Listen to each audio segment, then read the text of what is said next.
उस वक्त की बात है जब भगवान बुद्ध इस धरती पर अवतरित थे। एक व्यक्ति जिसके पास धन दौलत की कोई कमी नहीं थी, उसके साथ जीवन काटने वाली पत्नी और राम लक्ष्मण जैसे दो बच्चे भी थे। उसके पास सब कुछ था। फिर एक दिन उस व्यक्ति के मन में भगवान को पाने की लालसा जगी। उसने सोचा कि मैंने बहुत सारा धन कमा लिया, अब कभी धन की कमी नहीं आएगी, पर मेरे पास ईश्वर नहीं है, मुझे ईश्वर के दर्शन करने हैं। उस व्यक्ति ने ईश्वर खोजने की ठान ली। फिर उसने कई सारे मंदिरों और धर्म स्थानों का निर्माण करवाया, पर उससे ईश्वर के दर्शन नहीं हुए। फिर उसने दान पुण्य करना शुरू किया। उसके खजाने से कई सारा धन दान पुण्य में लगा दिया, फिर भी उसे ईश्वर नहीं मिले। फिर उस व्यक्ति ने सोचा कि अब मैं बड़े बड़े धामों में तीर्थ करता हूँ। उस व्यक्ति ने कई तीर्थ स्थानों के दर्शन किए। ऐसे ही 20 साल गुजर गए, पर उस व्यक्ति को ईश्वर नहीं मिले।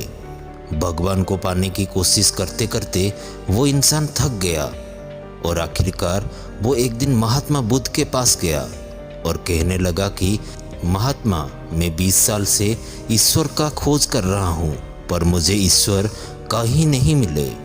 क्या आप मुझे ईश्वर पाने का कोई मार्ग दिखा सकते हैं? उस व्यक्ति की बातें सुनकर महात्मा बुद्ध उससे पूछने लगे कि सुनो बालक, ईश्वर खोजना कोई बड़ी बात नहीं है, वो तो बड़ी आसानी से मिल जाते हैं। अच्छा, तुम ये बात बताओ कि ईश्वर को खोजने के लिए तुमने क्या किया और कहाँ कहाँ खोजा। वो व्यक्ति बुद्ध को पूरी बात बताता है कि मैंने कई सारे मंदिरों और धर्म स्थानों का निर्माण किया, दान पुण्य किया और कई सारे तीर्थ स्थानों के दर्शन किए, फिर भी मुझे ईश्वर नहीं मिले। महात्मा बुद्ध उसकी बातें सुनकर हंस पड़े और कहा, ठीक है, तुम्हें ईश्वर के दर्शन करने हैं ना, तुम शाम के वक्त मेरे पास आ जाना, तुम्हें ईश्वर मिल जाएंगे। वो सज्जन खुश होकर चला गया कि मुझे आज ईश्वर के दर्शन होंगे। फिर कुछ देर बाद संध्या होने को आई, पर महात्मा बुद्ध संध्या होने से पहले कुछ ढूंढने लगे। शिष्यों ने आकर पूछा कि गुरुजी, आप क्या ढूंढ रहे हैं? महात्मा बुद्ध ने बताया कि मेरे पास एक कीमती मोती था, परंतु वो कीमती मोती खो गया है, उसे ही ढूंढ रहा हूँ। महात्मा बुद्ध की बात सुनकर शिष्य भी उस मोती को ढूंढने में लग गए। सभी मोती को ढूंढ ही रहे थे कि इतने में वो व्यक्ति भी वहां पहुंच गया। उसने देखा कि कुटिया के बाहर महात्मा बुद्ध और उनके शिष्य कुछ ढूंढ रहे हैं। उस व्यक्ति ने बुद्ध के पास जाकर पूछा कि गुरुजी, आप सब क्या ढूंढ रहे हैं? महात्मा बुद्ध ने बताया कि मेरा कीमती मोती खो गया है, उसे ही ढूंढ रहे हैं। ये सुनकर वो व्यक्ति भी उस खोए हुए मोती को पूरी लगन से ढूंढता है। ढूंढते ढूंढते रात होने को आई, पर मोती नहीं मिला। वो व्यक्ति परेशान हो गया। फिर महात्मा बुद्ध से पूछा कि गुरुजी, आपने आखिर बार मोती को कहाँ देखा था? ठीक से याद कीजिए।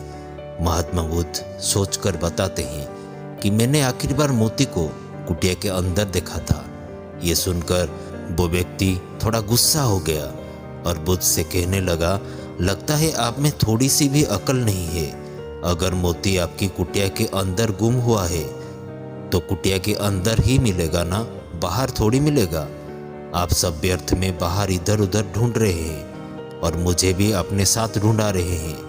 आप अपना तो समय व्यर्थ कर रहे हैं, पर दूसरों का भी समय व्यर्थ कर रहे हैं। फिर महात्मा बुद्ध उस व्यक्ति के सामने देखकर मुस्कुराने लगे। ये देखकर वो व्यक्ति बोला कि महात्मा, आप हंस रहे हैं, मुझे कुछ समझ में नहीं आया। महात्मा बुद्ध बोले, बस मैं तुम्हें यहाँ बुलाकर यही तो समझाना चाहता था कि जिस ईश्वर को तुम 20 सालों से बिना सोचे इधर उधर ढूंढ रहे हो, उसे तुमने कभी अपने अंदर की कुटिया में खोजा ही नहीं। ईश्वर को भी खोजने से नहीं मिलते, इसके लिए तन मन पवित्र होना चाहिए, तभी ईश्वर के दर्शन होते हैं। अगर तुम ईश्वर के सच्चे दर्शन करना चाहते हो तो इधर उधर भटकना छोड़कर अपने अंतरात्मा में ध्यान लगाओ, ईश्वर तुम्हें वहीं मिलेंगे। अपने अंदर के ईश्वर को तुम देख लोगे तो हर जगह हर इंसान में तुम्हें बस ईश्वर ही दिखाई देंगे। महात्मा बुद्ध की अमृत भरी वाणी सुनकर उस व्यक्ति को अपनी गलती का एहसास हुआ और बुद्ध के चरणों में गिर पड़ा और माफी मांगते हुए कहा कि मैं व्यर्थ में ही इधर उधर भटक रहा था, वास्तव में तो ईश्वर हमारे अंदर ही होते हैं। तो दोस्तों, आज का कहानी में बस इतना ही। उम्मीद है ये कहानी आपको अच्छी लगी होगी। ऐसे ही मज़ेदार और प्रेरणादायी कहानी देखने और सुनने के लिए आप हमारे चैनल के साथ जुड़ सकते हैं, हमारे चैनल को सब्सक्राइब करके। तो मिलते हैं ऐसे ही एक मोटिवेशनल वीडियो में। तब तक के लिए आप जहां रहें खुश रहें और खुशियां बांटते रहिए। वीडियो को अंत तक देखने के लिए आपका बहुत बहुत धन्यवाद।